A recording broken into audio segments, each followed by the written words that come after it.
All right, here we go. I ain't did this in a while, but I figured, what the heck? Y'all can see I'm in my kitchen. Y'all can see my fridge in the background. Struggling just to keep food in it, like most of you all, I would assume, unless you got a Cardi B in your corner. Y'all saw her railing against inflation. I knew this was gonna happen. I knew. Cardi B say she knew that turbulent economic times were on the horizon. I wonder when she figured it out. I wonder if she knew when she was being used as a political prop for the Democrat Party when she was being interviewed by then candidate Biden. Why didn't she ask him about his monetary or fiscal plans if he were to ascend to the presidency? But nevertheless, so happy Friday and all that good stuff. What is it? Yeah, this is the day of Venus, right? 7 days of the week named after the seven heavenly bodies. What are the sun, the moon, Mars, Uranus, Venus, something like that. But today is in commemoration of the goddess Freya, which represents the planet Venus, right? But enough with the small talk. Let me get into this thing, man. So,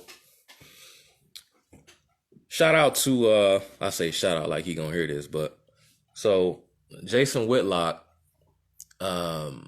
he started off as a sports guy. He still does sports from time to time, but if you are familiar with Jason Whitlock's recent work, he sort of forayed into politics. He left all the major sports outlets behind. He saw the corruption, and he figured he'd venture out on his own. And now he has a podcast for Glenn Beck's operation over with the Blaze. And he brought something to my attention that I wasn't aware of. But before I get into what Jason Whitlock brought to my attention yesterday, I'm going to read a quote from a man named Robert Florzak. He is an art teacher at the Art Institute of Philadelphia. Here's a quote from him. He once said, "As with most revolutions, the first generations or so produced work of genuine merit, like Monet, Renoir, Degas. They still maintain elements of discipline, design, and execution. But with each new generation, standards declined until there were no standards. All that was left was personal expression." So, what am I getting at, man? And why did I open up with that quote? Well, there was this song, or it's been out for a couple of months. I just found out because I went and looked this up. So there's this song. It's, it's not a crossover hit, but it's like one of those kind of songs you hear people playing, in the hood or wherever it is, in small corners of our society. And it's called Fuck Nigga Free. All right? Fuck Nigga Free. I don't know how it goes. Something about I'm some nigga, fuck nigga free. I think it's a young lady that sings the song. You can go and check out the video if you can sit through it, if you can stomach it. But then there's a remix. There's a remix. It's called Baby Daddy Free. Now, I didn't know about this song. I don't participate in that sort of thing. That's not my wheelhouse. I don't spend time in that environment. But sometimes things sort of cross over into where I reside, and I'm just like, well, okay, what is this? So in the video, there's a young lady. I think it's a different lady. I don't know, but the song, is she's talking about murdering her unwanted child.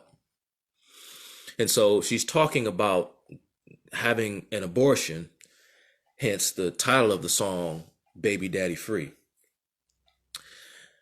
And the video, if you want to call it a video, is shot in the parking lot of a Planned Parenthood. And I I don't know if Planned Parenthood will file suit. Hell, for all I know, Planned Parenthood may be endorsing and sponsoring this young lady. I don't know. Young lady, it's kind of even difficult to call her that when you consider what she's rapping about. Just go and watch the video. Just go and watch the video. And it's deep because, well, at least I give her credit for being upfront and honest about what she's doing. I mean, let's be clear. This is no sort of political rebellion against some kind of repression, right? The right to abort a fetus. She's literally saying in the song that she is committing an act of murder. Is what she's saying. Yeah, it is disturbing. You go check the video out. And she's bragging in the song. It goes murder, murder, murder, and she's talking about getting rid of her child. And there's and to top it all off, to add insult to injury, there's a woman twerking on top of, because she's in a rapping in front of like I say, in a Planned Parenthood parking lot. She's standing in front of a vehicle, and there's a woman twerking on top of the vehicle, and I think they're like, making it rain and flashing money and so on and so forth. And so to go back to Jason Whitlock, he said something. And, oftentimes I tell people, given my age, I don't have a hat on today. Y'all can see, my hairline. So I'm not as young as I may look when I have a hat on. But, I exercise regularly. And thanks to my wife, I take good care of my skin. So sometimes people think I'm, 10, 15 years younger than I actually am. But yet and still, if you were to guess my age correctly, that would put me right in the niche, right at that point where you would assume that, okay, here's a young black guy. I can tell by his dialect, his accent, his aesthetic. He probably listens to some hip hop music, some rap music, or whatever. And for the last 10 to 15 years, I would often tell people, I don't like rap. I don't listen to that. And people would, man, what? And it's funny because, people say, okay, well, he may not listen to a lot of rap. He may not listen to a lot of what's on the radio. But come on, dude. How do you avoid it? What are you talking about? If you don't listen to rap music, then what are you listening to? And to tell me, you say you don't listen to rap music, then why? Like, I don't understand. I don't get it. And so at first it came off like, well, here's this guy, right? An 80s baby, right? He's just hung up on the past, back when rappers actually had talent, back when rap was so-called real, or back when it was really art. Now these new guys, come on now. Okay, well, here's just an old fogey who's damn near in his 40s poo-pooing the guys that are coming up now because they're making music that doesn't sound like the music he came up on. So, screw that guy. But there is something to be said about the standard of rap's standard of artistic expression. It's just like everything else.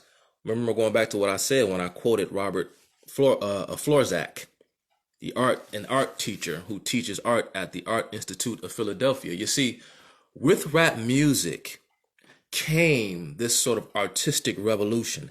And just like any other form of expression, because what Florzak is talking about, he's talking about actual art, right? He talked about Monet and Degas and Renoir. And eventually Monet, Degas, and Renoir devolved into artistic hacks, the likes of Jackson Pollock. Now, I am not qualified to speak about art in terms of painting in depth. But if you look at a Jackson Pollock painting, these paintings go for millions of dollars. And it pretty much looks like something that your toddler could have scribbled on an easel. But it's a Jackson Pollock. And so rap in the beginning, just like every other artistic revolution, the first couple generations, at least I agree with the sentiment that is uttered here by Professor Florzak, that With every revolution, with every artistic revolution, the first generation or so produces work of genuine merit. But with each successive generation, the standards begin to crumble.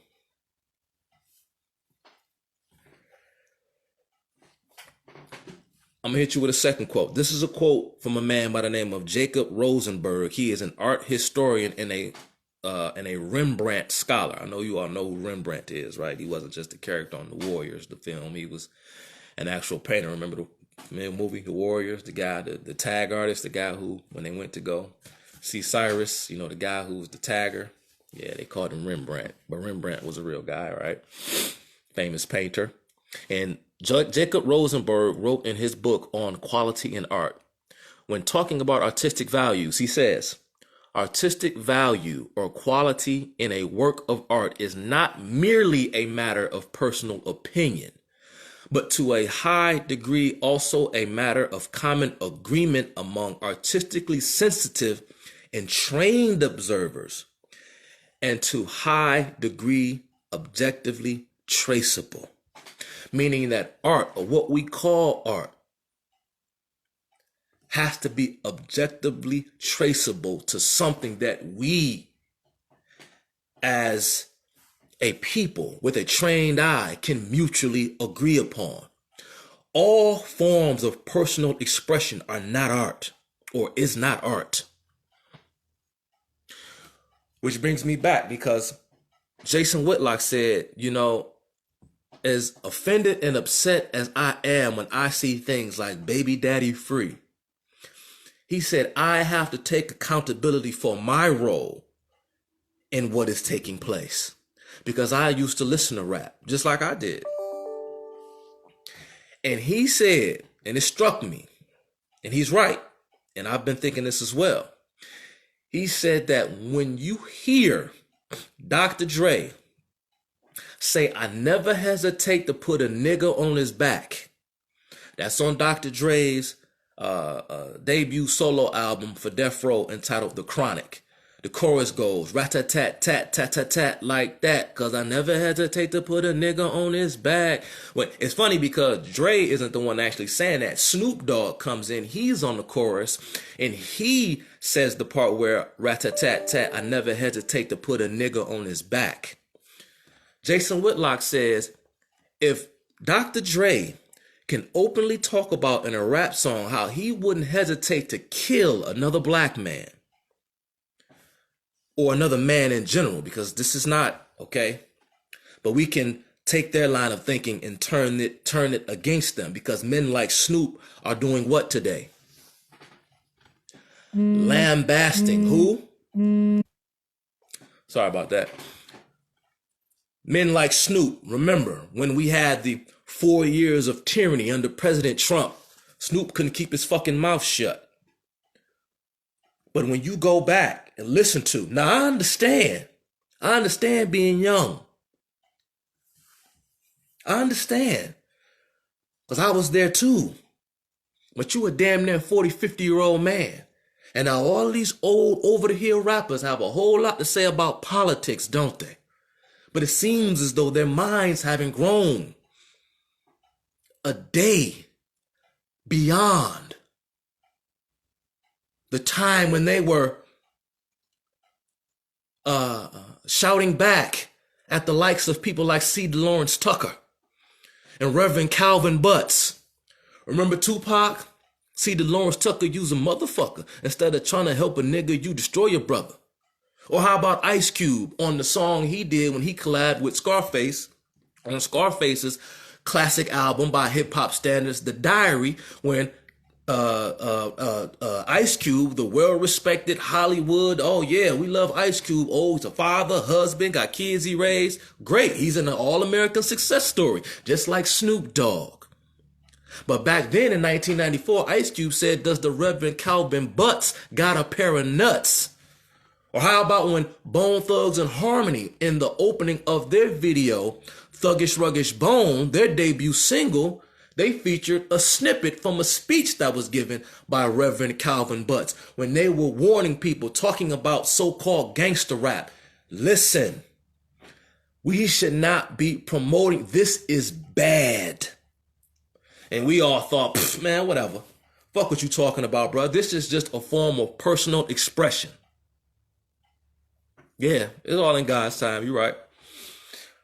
I don't know whose time I'm on, but I'm stuck. I see through the fog. At least when it comes to this. But of course, I'm not all knowing. I would never claim to be such. I am not God. But like going back to Jason Whitlock, gateway drug.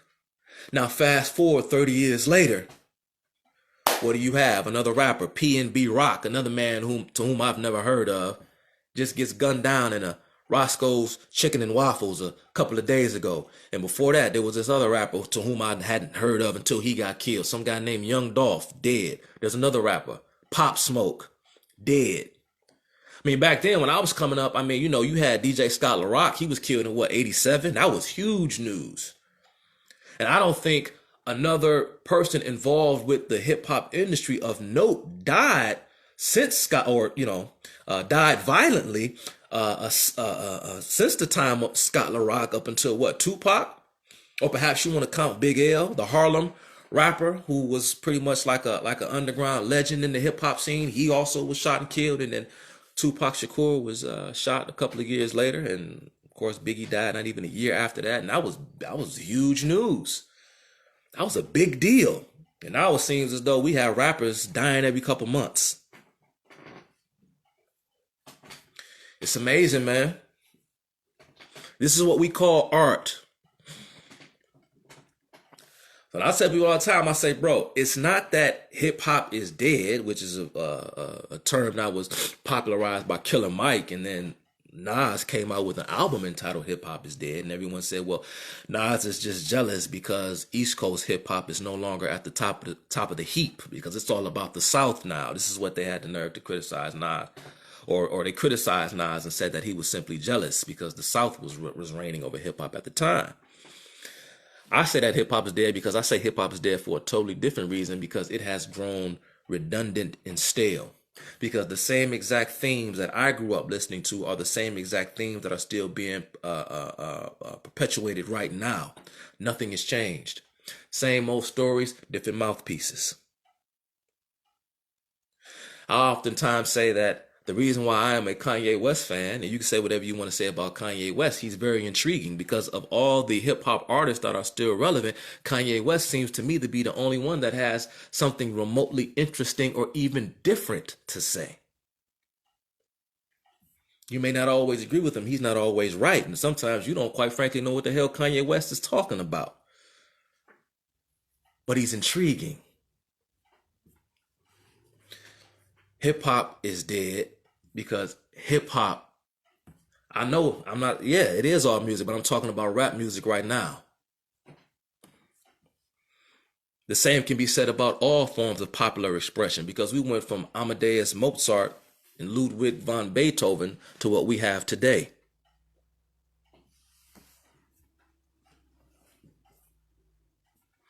I'm not talking about the music. I'm talking about rap. I'm talking about what I want to talk about, because what I have an issue with is how hip hop plays such an integral part in American politics today. And the irony is so thick you can cut it with a knife, as if we don't actually know and see what the problem is.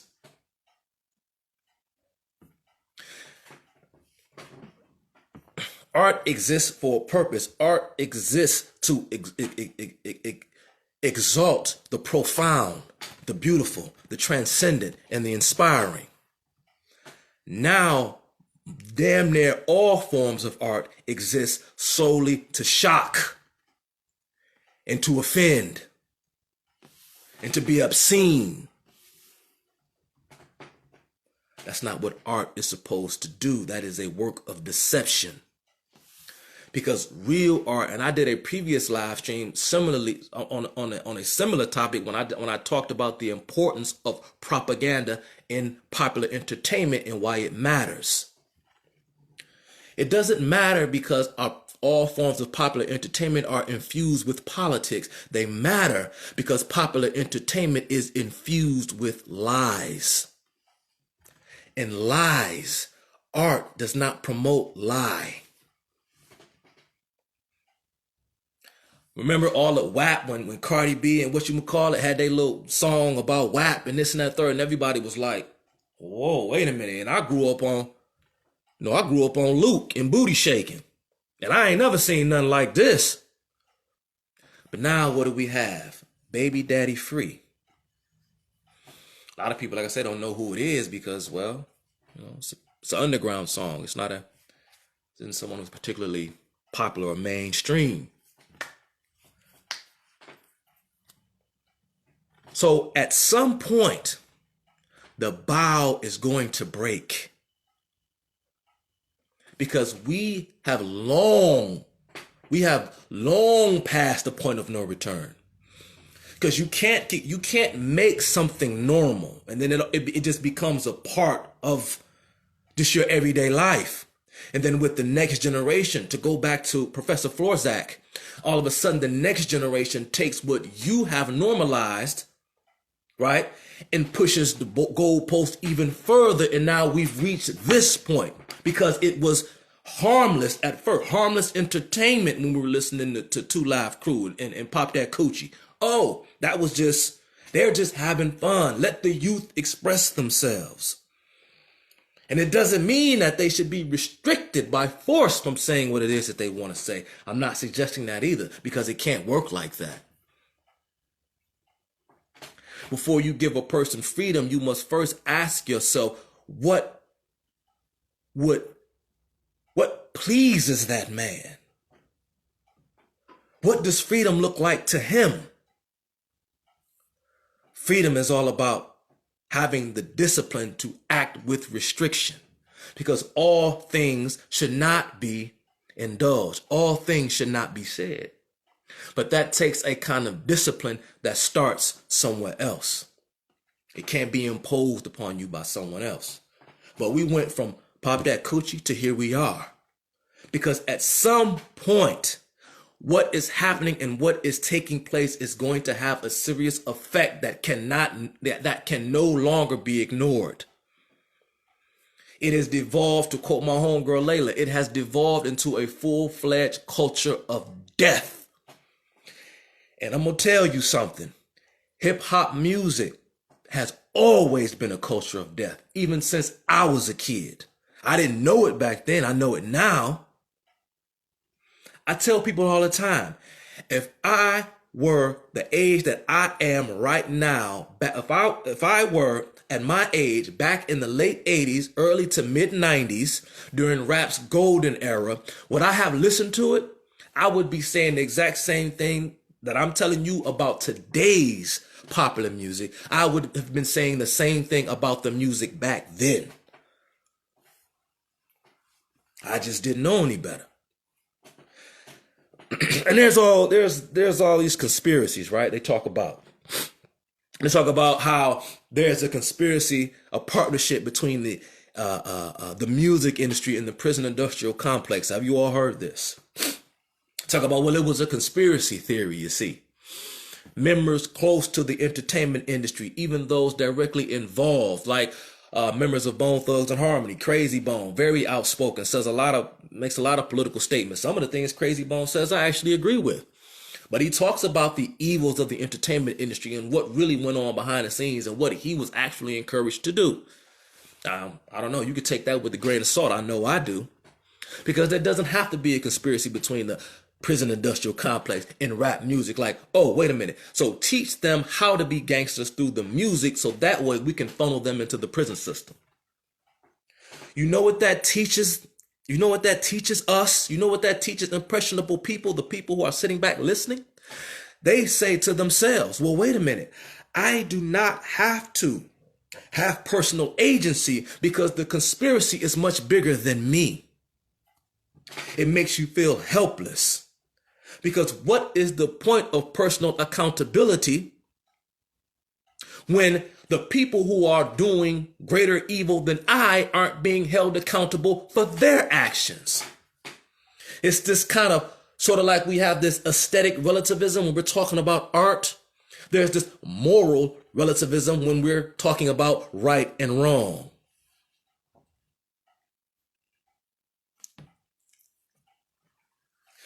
When I say that it doesn't necessarily have to be a conspiracy theory, I'm not so much talking about, well, yeah, you can see, and that's to your point.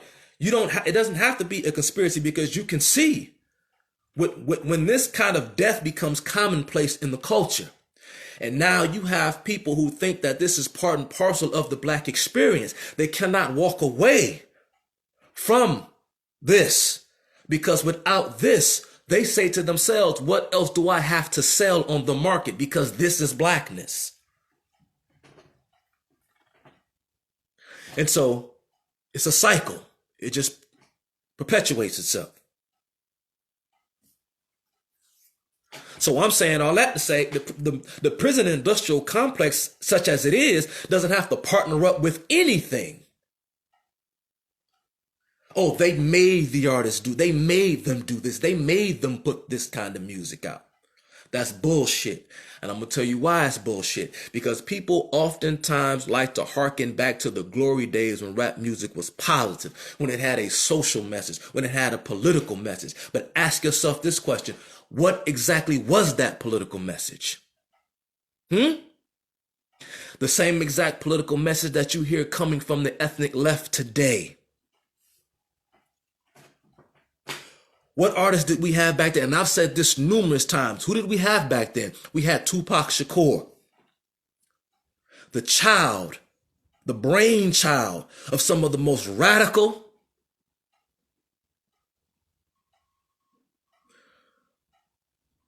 Marxist, communist activists in American history. From his godfather, Mutulu Shakur, his mother, Afeni Shakur, and the most infamous of all the Shakurs, none other than Asada, who, for all we know, is still housed in Cuba, a communist threshold to this very day. It hurts, because I grew up believing that Tupac Shakur was a hero. But everything that glitters is not gold. Who else did we have? We had KRS-One. We had Public Enemy. We had Public Enemy. A group that touted and lauded the minds and the speeches and the messages of people like Dr. Khalid Muhammad. Was he a doctor? Khalid Muhammad. And Louis Farrakhan. Do you all know about Wallace Farad Muhammad, the founder of the Nation of Islam? And where his teachings actually come from? The theosophical purge that brought paganism into the 20th century? Oh yeah. I'm gonna get in trouble. Groups like Brand Nubian and X-Clan. Remember X-Clan? Calling white people cave dwellers and monkeys.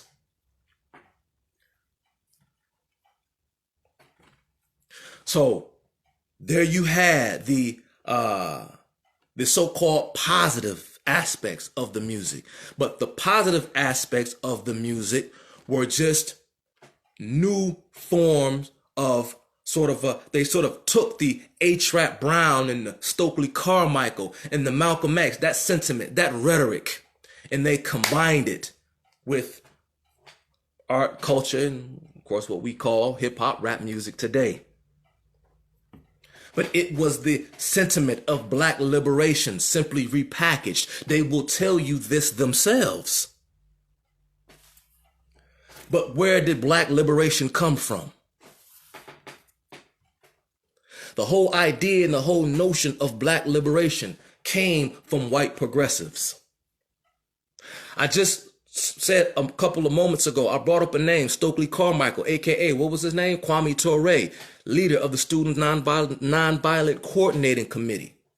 I think it was Stokely Carmichael who actually coined the term Black Power. I could be wrong, but he's an important figure when we talk about the radicalization of the so-called Black community back in the 1960s. One of his key contributors, or the person with whom he sought counsel, was a white was an American communist. He was a Russian immigrant by the name of Howard Zinn, who wrote one of the most influential books in American history when it comes to the type of history that is being taught to your children. It's called The People's History of America. That is code for when you're dealing with something that is not just Marxist in nature, but is outright Marxist when it begins with the words the people, because it's never really about the people. Howard Zinn, A. Brown, Stokely Carmichael, all of these individuals, Angela Davis and her connections to Herbert Marcuse. Howard Zinn actually taught at Spelman College, where he was eventually fired for immoral things. A Christian university. There was rumors that he was having sexual relationships with his students. But then he went on, of course, to teach at Boston University, the famous alma mater of none other than Martin Luther King Jr., who was, of course, being used. The civil rights movement was also a Trojan horse for communist subversion, because the main backers and financiers of the civil rights movement was, of course, those who were either outright members or affiliated with the Communist Party of the Communist Party of America, most notably Stanley Levinson. So this was the positive. This was the political rap, because the political rap runs cover for the more overtly destructive things that we see. So they're one and the same. Sort of like talked about the conspiracy between rap and the military, the prison industrial complex. There was also a conspiracy between, there's a book written by a man named Dave McGowan. He wrote a book called Weird Scenes Inside the Canyon. He talks about the Laurel Canyon rock and roll scene back in the 1960s and how the CIA and military intelligence at the behest of the CIA were the true powers behind the free love movement and the hippie movement. And the countercultural revolution was not, in fact, a grassroots revolution. It was a synthetic revolution that was spearheaded and designed by the CIA. Because, of course, men like Jim Morrison and all these other individuals, of course, had close connections to higher ranking U.S. intelligence and so on and so forth. And so the belief was, now mind you, Dave McGowan, he's no special pleader for the United States. Here's a man who wrote a book, I forgot what it was called. The subtitle was something having to do with American fascism. This is a radical leftist who believed that the CIA deliberately created the synthetic movement, the counterculture revolution, to actually undermine legitimate anti-war sentiment, because he was opposed to the Vietnam War.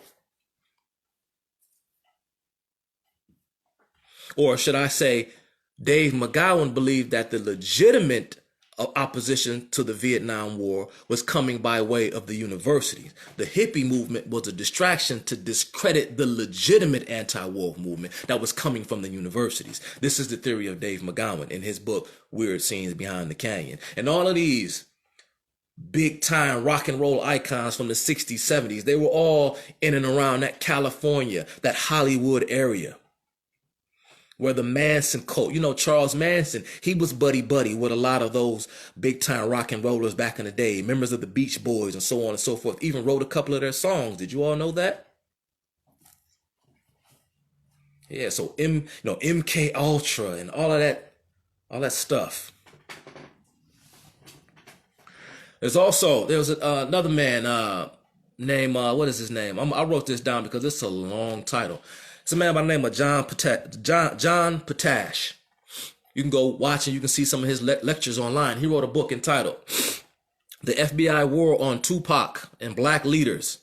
Long subtitle, U.S. Intelligence's Murderous Targeting of Tupac, MLK, Malcolm, Panthers, Hendrix, as in Jimi Hendrix, Marley, as in Bob Marley, rappers, and other linked ethnic leftists. That's the long subtitle of the book The FBI War on Tupac and Black Leaders, written by a man by the name of John Patash. He also wrote a book titled The State Repression. No, he also wrote a book titled, similar title, different subtitle, maybe like a volume 2 of some sorts. The FBI War on Tupac and Black Leaders, subtitle, The State Repression of Black Leaders from the Civil Rights Era to the 1990s. Yes, the CIA killed Fred Hampton and dismantled the Black Panther Party, and I am so glad that they did so. Not so much killed Fred Hampton, because that was wrong how they did that. But I am glad that the Black Panther Party was dismantled. In many respects, it wasn't dismantled, because we are seeing exactly what the United States would become had the Black Panther Party got their way. You see, men like John Patash would have you think, would have you believe that the FBI and the CIA and so on and so forth, look at what they did to the Black Panther Party. Look at what they did to Tupac and Malcolm X and so on and so forth. But no one like John Patash, Howard Zinn, Herbert Marcuse, they will never in a million years tell you about what Joseph Stalin did to the Soviet Russians. They will never tell you about what men like Saluth Sar, you know him better as Pol Pot, did to the peoples of Cambodia once the United States withdrew from Vietnam. They will never tell you what they did.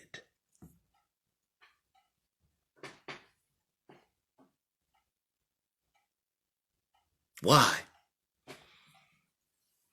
Why?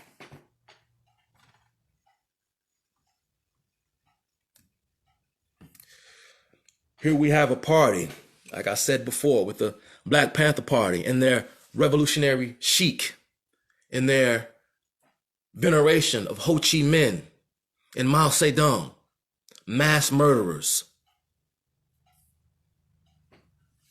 But history looks upon them fondly, because history is told through the lens of people like Howard Zinn.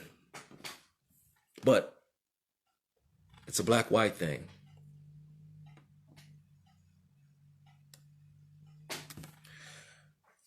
Well, of course, folks like Angela Davis and the like,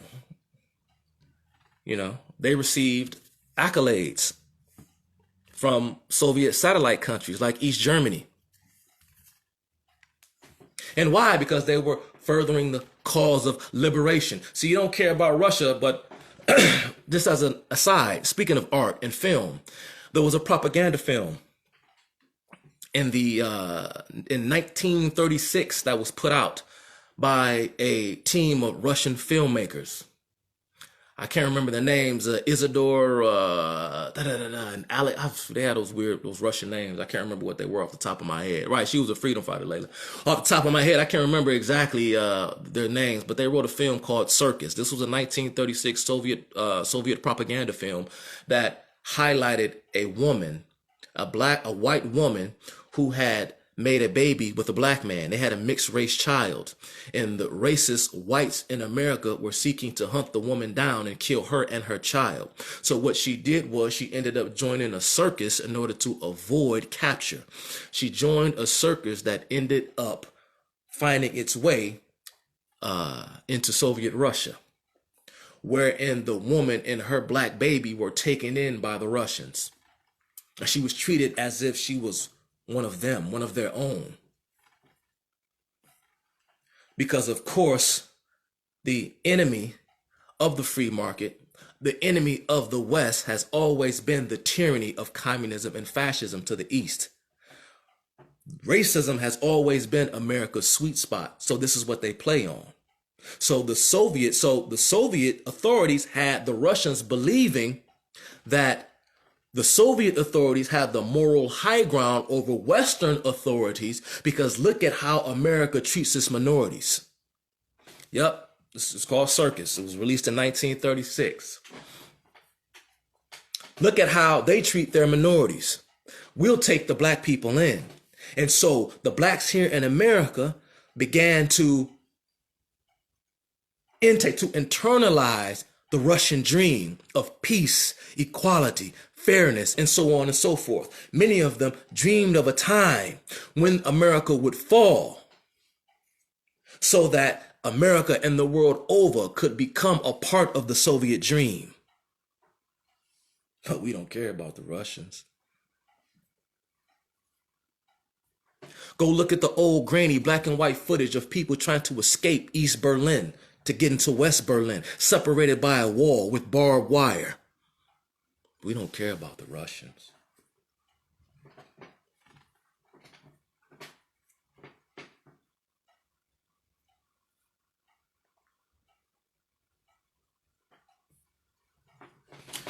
So, in closing, let me just say,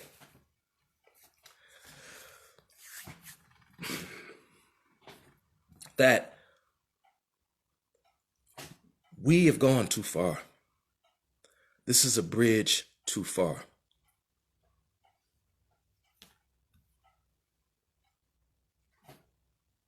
Where do we go from here? What's next?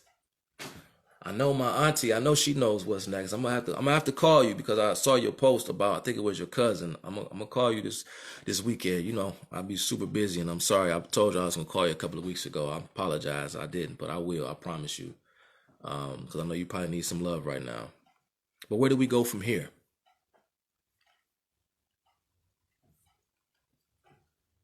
This is not art, because real art doesn't celebrate death and destruction. Okay, that's what's up. Happy birthday. That's what's up. Forever young. Real art venerates what is sacred, not what is profane.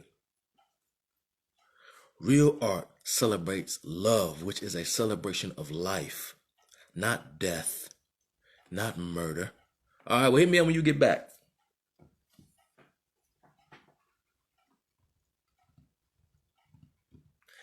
Hey, Layla, read the comment that idiot just said above you.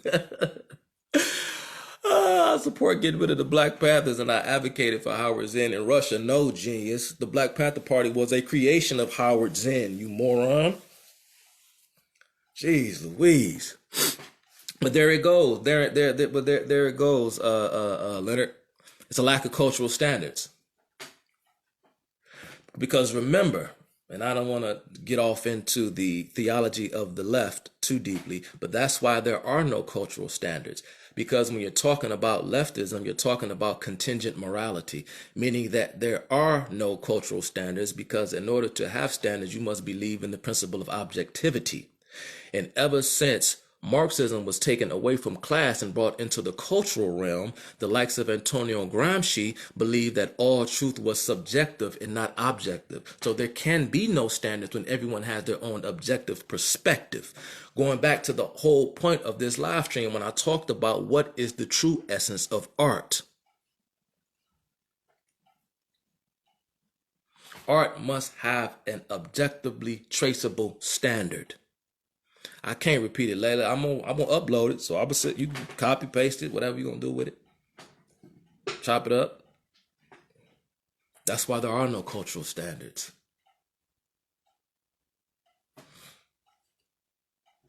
And I love how people who don't understand, who sit back and throw spitballs from the back of the class, who don't understand, claim that they disagree but don't exactly know what it is that they are disagreeing with, because they cannot provide an alternative or come with a counter argument to prove why what I'm saying is wrong, because they don't understand.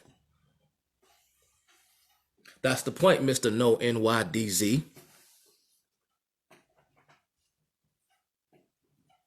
Art can be abstract to a certain extent as long as it has an objectively a traceable standard that is in fact objective. Or else art would be nothing for one to ascribe to. You wonder why you got fat, obese women on the billboards and at the mall?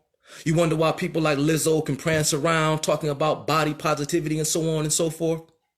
Is because when you undermine, because all things are archetypal, meaning that it has a capital, meaning that things like beauty, truth, honor, these concepts are transcendent because they were not created by you and I. We are simply here to participate in the thing that is going to bring honor and respect to that which was not created by us, we the people, but we have a responsibility to edify that which is objectively beautiful, not someone that's fat. Because what that does is that degrades a society. It demoralizes a society, which is why you can have women rapping in front of a Planned Parenthood talking about murdering their children. Because when you venerate the ugly and the profane, it corrupts the spirit. I don't expect a dullard like you to understand that. But I'm not talking to you, I'm talking through you. You're not my equal, you're just a foil.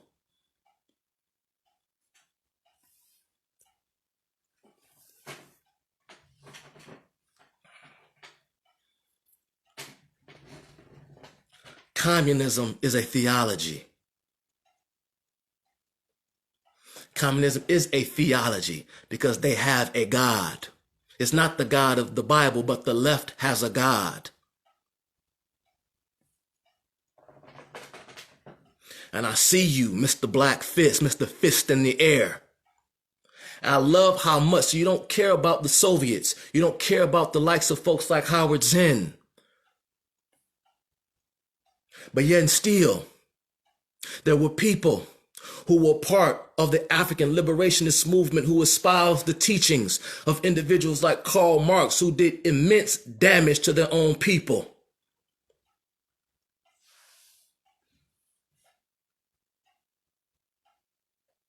Do I need to name the names? Everything you speak of has already been tried. But there are so many people who have completely slept through the 20th century, they have no idea that they're speaking out their rear ends. Well, if you care about the zombies of the world, you need to look in the mirror, bruh.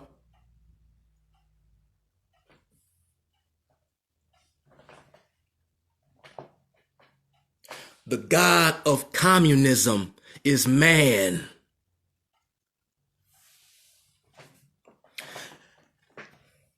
And I'm gonna end it. So, shout out to Shayna, happy birthday, Auntie, Layla, one love, my man Rick, everybody. Just remember this, and I'm gonna end this with a quote from Sir Roger Scurton. It's okay. See, what people need to do, and I mean this in all seriousness.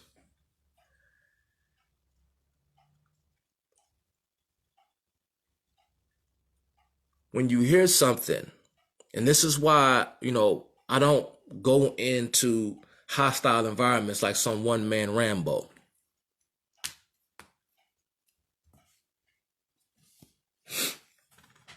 Yeah, Karl Marx was a Jew. He converted to Christianity later on in life, and then he became an atheist once he attended college and was enrolled in a philosophy class that was taught by an atheist, and the rest is history. And then he got hooked on Hegel, and the rest, as they say, is history. It's kind of like a self-guilt, sort of like a projection.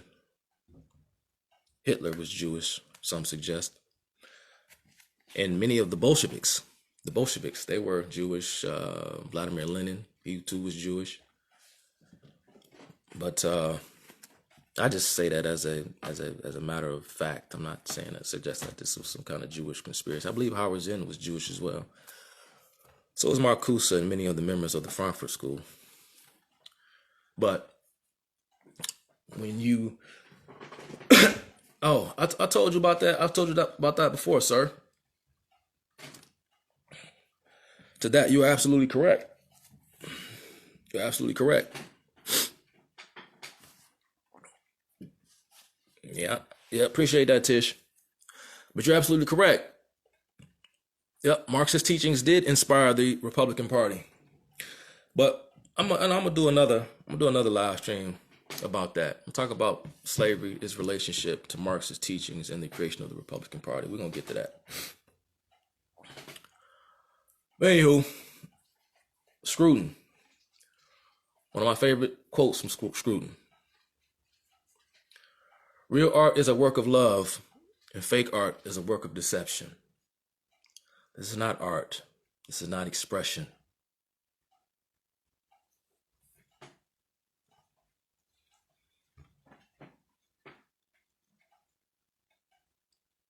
Celebrating death is not art.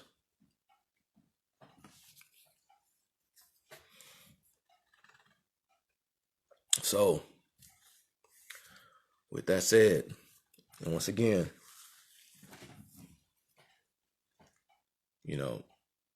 people often they come back, they keep coming back for more because they know deep down inside they're wrong. Because it's not about trying to prove something to me. It's about trying to prove something to themselves. They've reified things that are false, and their ego is wrapped up in things that are fragile.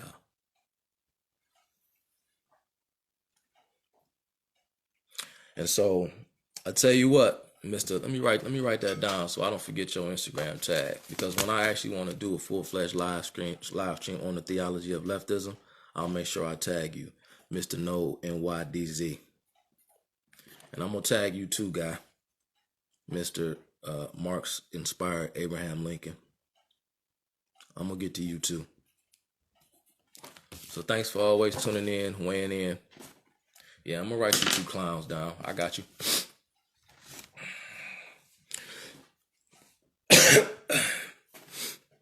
So y'all be smooth, man. But just remember, there comes a time, there comes a point where we have to draw the line and say to ourselves, this can go no further. This can go no further. Because where do we go from here?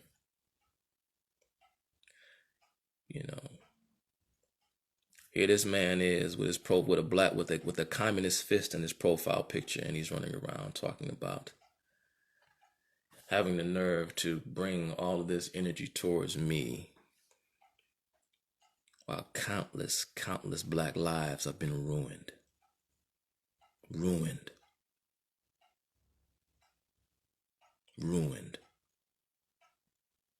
But yet and still, it's not about what is right. It is not about trying to get to the cause of the problem. It's all about being able to put on capes so they can go to someone's rescue, because it's about them. It's not about the people that they claim they love. Just like every other activist, punk, progressive, communist, left-wing, Marxist scumbag. Black or white.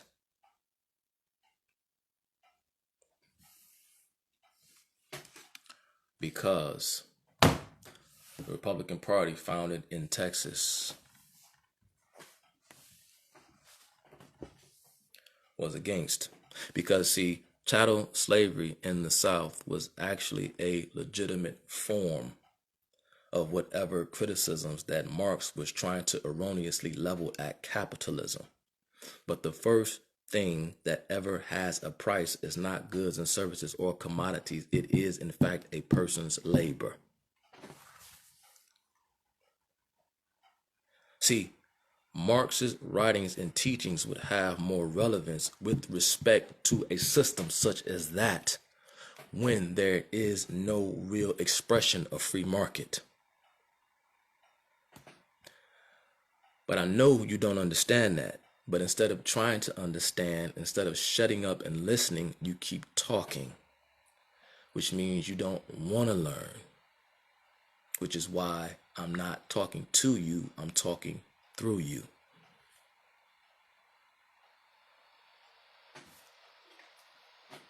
Peace out. One love, Tish. Stay up.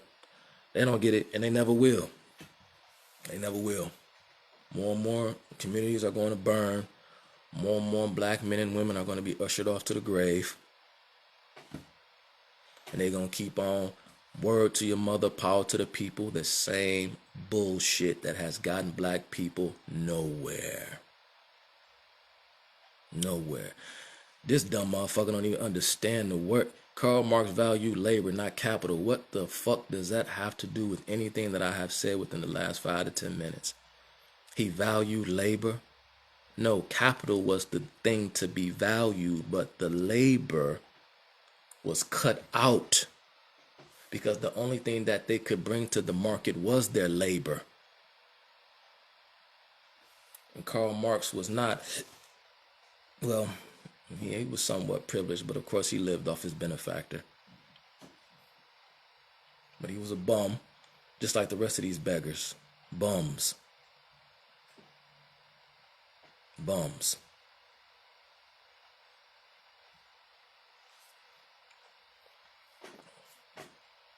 Peace out, Instagram, man. I'm out this motherfucker, bro.